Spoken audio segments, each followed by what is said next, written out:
programs and projects referring to senior citizens will be transferred to the new commission.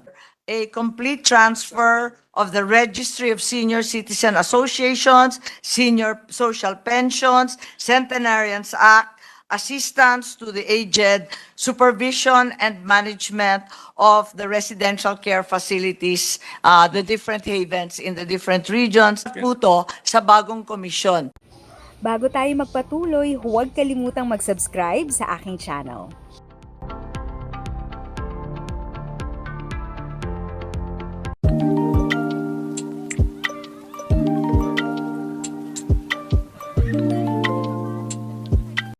Magandang araw sa ating mga viewers at senior citizen. This is Tita Eda. Heto po ang part 2 ng Senior Citizen Commission Budget Hearing na ginanap sa Senado. Sa video na ito, nilinaw ng ating mga senators na ang hahawak ng lahat ng mga cash benefit programs at assistance for elderlies ay ang National Commission for Senior Citizens simula next year, 2023, mula sa DSWD. Panoorin at tapusin ang buong video para sa dagdag kaalaman. Programs and projects referring to senior citizens will be transferred to the new commission. It will not be a duplication, but rather a complete transfer of the Registry of Senior Citizen Associations, Senior Social Pensions, Centenarians Act, assistance to the aged, supervision and management of the residential care facilities, the different havens in the different regions, and so on. That lock, stock, and barrel, ililipat po to sa bagong komisyon. So, ang pagkaintindi nila, hindi naman madodoble, kundi ililipat talaga. Including the actual handing of the cash. Kasi cash assistance po itong social pension, That's right? correct po. The actual handing of the cash from government to the senior citizen beneficiary will be done by the SWD or the NCSC. NCSE po. NCSC, kaya nga. So, ibig sabihin nun, 200 people will distribute the cash to actual senior citizen beneficiaries from Apari to Holo. Right. That is di ba kung yun ang sinabi niyo pong That's na-approve correct. po? Opo. Yes, that is the understanding that they will undertake the entire distribution and implementation of this. Right now, it's DSWD. They have 55 contractual personnel in DSWD, but there are 800 contractuals being hired for the distribution of funds. With the approval of the DBM of the Commission's 206 permanent employee items, I assume those 206 will also be obliged to get contractuals to Correct. cover Oo nga. the same areas.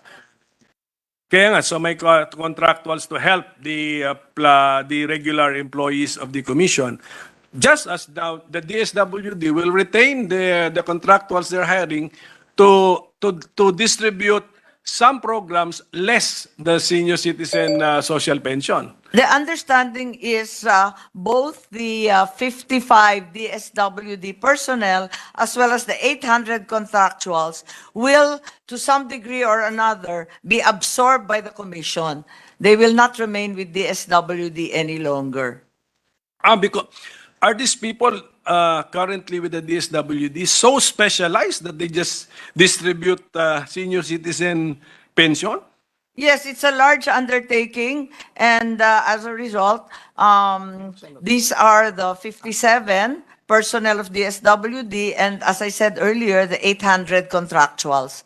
Kaya nga, ganyan po pala, as I'm understanding the answer, ganyan palang approach ng DSWD, so specialized that they have people in the regular plantilla and they hire contractuals. In addition, One and only job. the reality is there are several elements to the effort. Firstly, there's the database, which has always been under contention because there are 4 million beneficiaries when the estimate would be approximately 8% of the total population of 106. So ibig sabihin, kulang na kulang itong beneficiaries na nakalistang 4 million, and the effort is to expand that database. So that's a year-long effort. And then, of course, the distribution is quite complex as well, as in many cases, they have to be delivered house to house.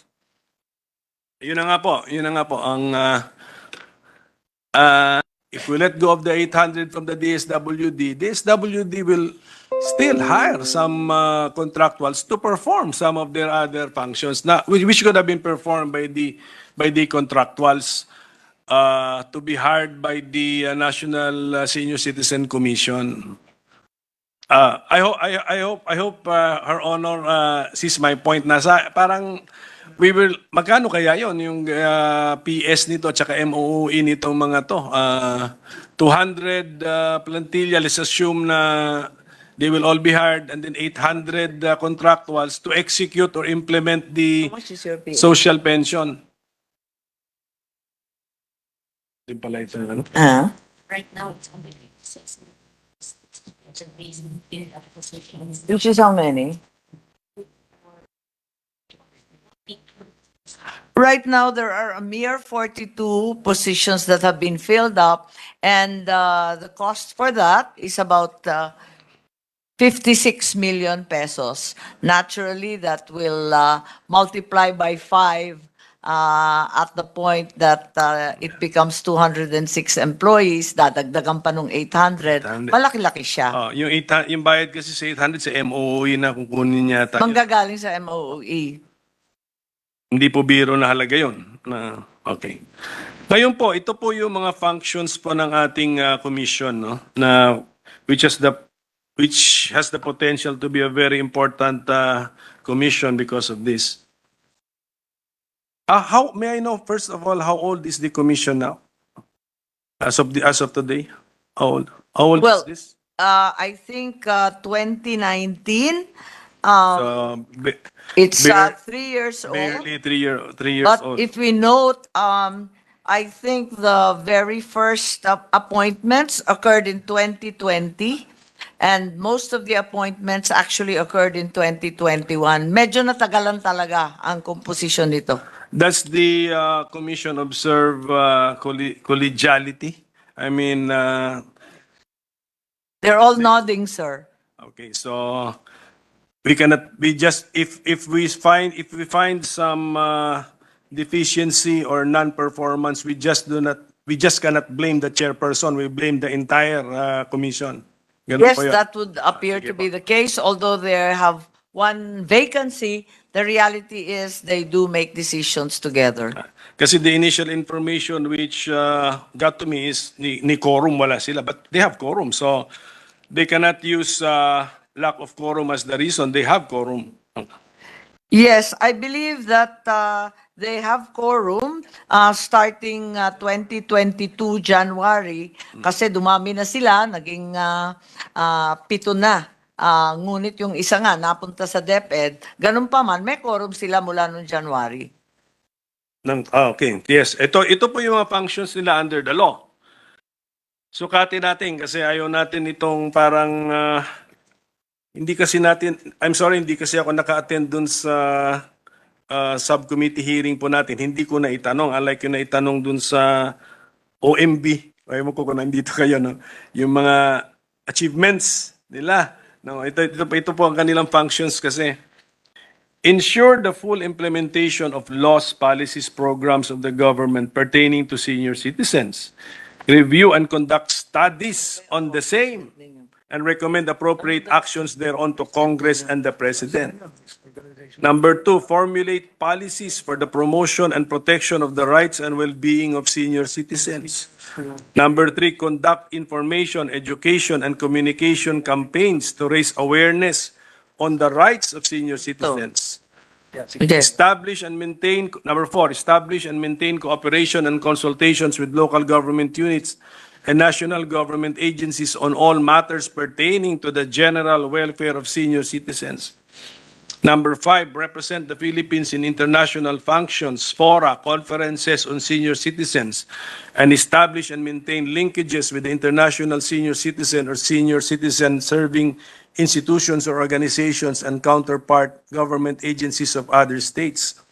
Number 6, constitute and convene when necessary an advisory body to be composed of such representatives from the government, non-government organizations, civil society, and the private sector as the Commission may deem appropriate to assist in the performance of its functions.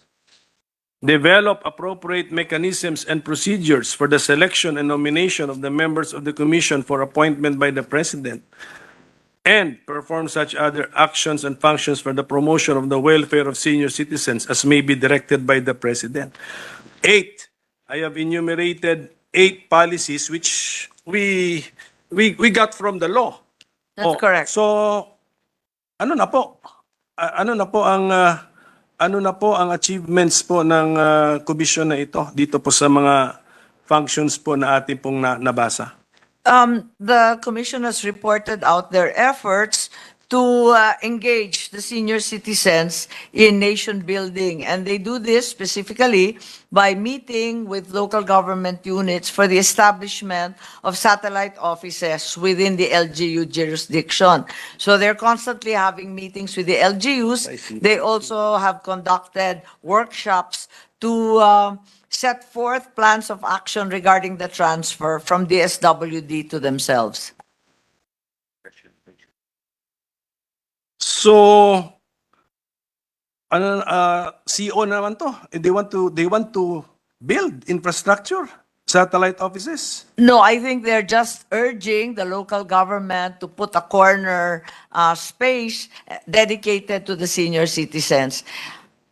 And I think that's fairly common in the different LGUs who have a desk or an assigned space for the senior citizens to bring complaints and request assistance.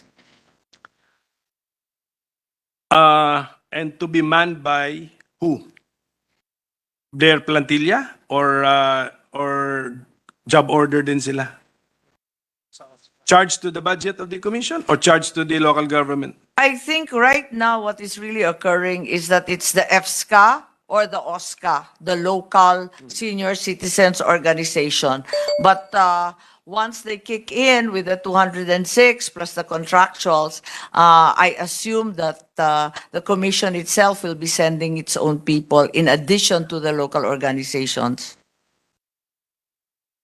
Pero wala pa kasi. Oo nga, hindi. Tsaka aren't we being unfair to the contractuals? I mean, mabigat na function po 'yun.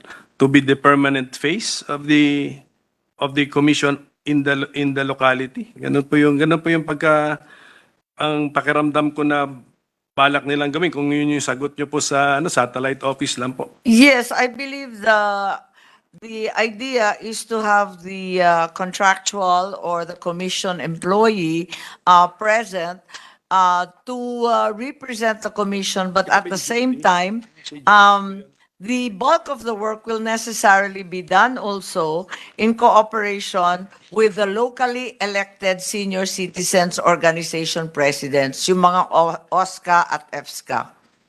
Hindi ba parang sumasakay na lang sila sa whatever is there already? Sa ngayon, yun ang nangyayari kasi wala pa. Iba, sa future, ganun din yata eh. Ang inaasam-asam nila na meron talaga silang tao doon para matugunan yung mga request at reklamo ng ating senior citizens. Hindi naman siguro lingid sa ating kaalaman na lumalaganap yung mga kaso kontra sa mga umaabuso, inaabandona, at sinasaktan yung ating seniors ngayon. So, meron na po silang database tungkol dyan? I think they're building up the database, but it's also an area ripe for legislation because until today, these acts are not punished under our laws.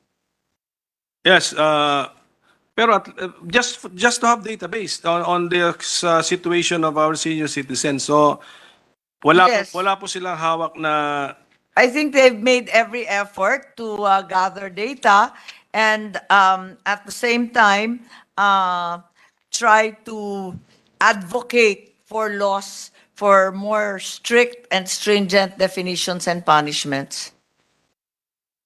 Oh, yes, Madam Chairperson. No? But I've noticed our sentence construction is always in the future tense. Eh. So, it's, Kasi nga, wala pa it's will, may gamit tayo ng will, may gamit tayo ng try. So, I mean, for example, number 2, yung formulate policies for the promotion and protection of the rights and well-being of the senior citizens. I think this is intellectual effort lang. Any proof or any product from the commission?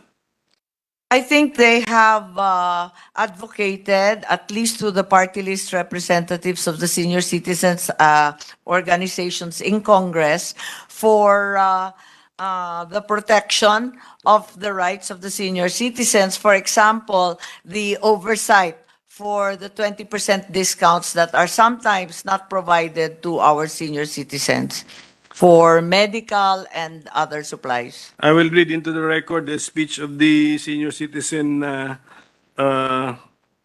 congressman. Pero, Yes. So they limit their communication with the senior citizen party list congressman. They do not furnish the other lawmakers like senators. Kaya hindi namin nararamdaman tuloy yung existence nitong commission. Kahit ito, intellectual effort lang po ito. This is not, you don't need to spend for this infrastructure or to hire contractuals or staff for this. So what was the answer? Yung delays po is not on our... Chairman Quijano is cognizant of senior citizen party list representative Rodolfo Ordanes Jr.'s complaint and urging for an investigation to hold accountable the Commission's chairman for leadership failures and other anomalies. I will read the entire speech into our records, Okay. Madam Chair, Mr. President, later. Isa-isahin ko sana itong functions ninyo, pero itong number 5 ninyo, marami din nagsasabi na parang yung Climate Change Commission unfairly siguro criticize as biyahe lang ng biyahe. Kayo po ba biyahe din ng biyahe? Ay mga members po ng ating commission? Kasi meron kayong fifth duty to attend the international functions and fora and conferences. Parang wala namang biyaheng nakalista so far. Okay. Sige po. Pagdating po sa parang kulang sa output itong ating commission na ito. But sabi ng chairperson, it's collegial, so I will not blame him, but the entire body. So Yes, I But- think that was the content also of the speech of the congressman representing the sector, that despite 2-year, 3-year period, there is still no organizational structure or staffing pattern, but I believe that's now been resolved by the DBM approval of the 206 items. we are only as good as your people. Eh. I mean, this is by law, mahalaga tong commission na ito. We still do not see it, but andun yung the potential. Ultimately, ulitin ko, the 50 billion might ultimately be lodged in the budget of this commission. And actually, for the information of the commissioners here, the Senate place in the unprogrammed appropriations An additional 20 billion an po. additional 20 billion. That's correct.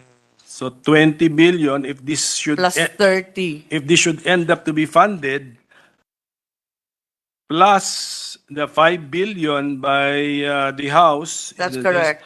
That would be the 25 billion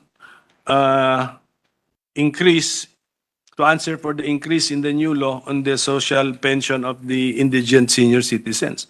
That's And right. then, for your information, tinanong ko rin po yung DBM nun, sometimes we are able to fund 80% of the unprogrammed. So hindi po malayo yun na posibleng talagang ano tawag mo doon, ma-release. Mabuo at ma-release yung 20 billion na yun.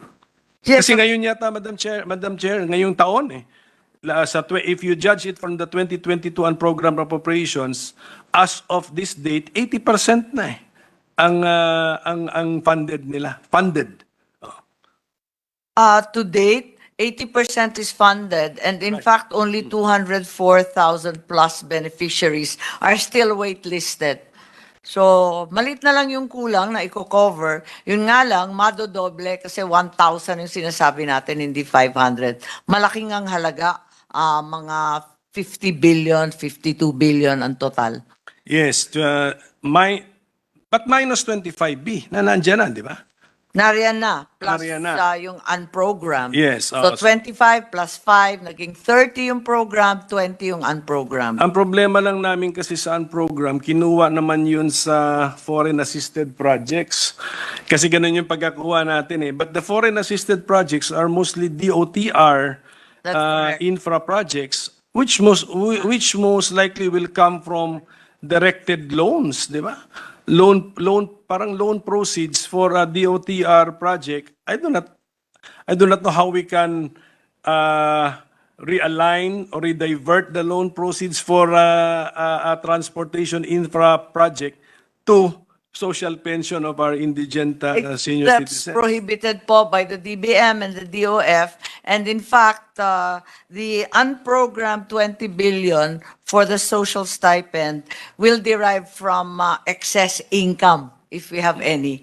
Only then will this be given. And in the committee hearing for the pertinent agency, they doubt the extra income. Yun Yes, that's the reality po. Most likely daw sa loan proceeds yan. So, well, Pero yung loan proceeds, hindi talaga bawal po yun. the commissioners are listening para at least narinig nyo po na sa budget nakasulat. But I do not know if this will really be released. So balik po ako doon sa ating the people running our commission kasi Yes. problemado tayo. I mean, ako ang nanay ko 85 years old, constituent ninyo. Ako in 2 years time constituent ninyo. Yung chairperson natin in 5 years time constituent na rin ninyo. Ganun talaga yun Thank you. Ganyan talaga ang buhay So, ganun po. I mean, ang dami ninyong constituents and if they take the time to read the law, they will really be disappointed po sa output.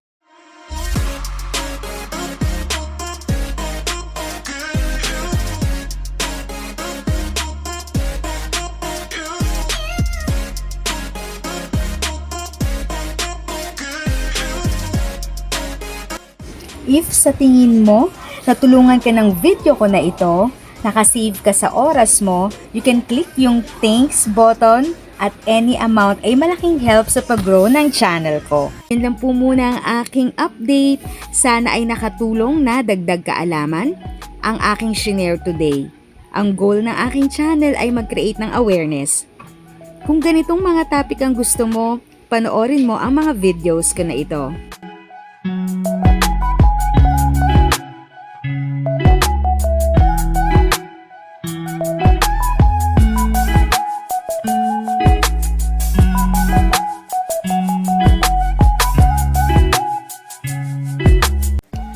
Thanks for watching! Kung may kapamilya, kaibigan o kakilala sa tingin mo ay magiging interesado sa video, please share or tag sila sa comment section. At syempre, if nagustuhan mo ang video, i-like mo na ito at subscribe ka na din. As always, feel free to write your questions, comments, and opinions respectfully. And continue to be a blessing and stay safe!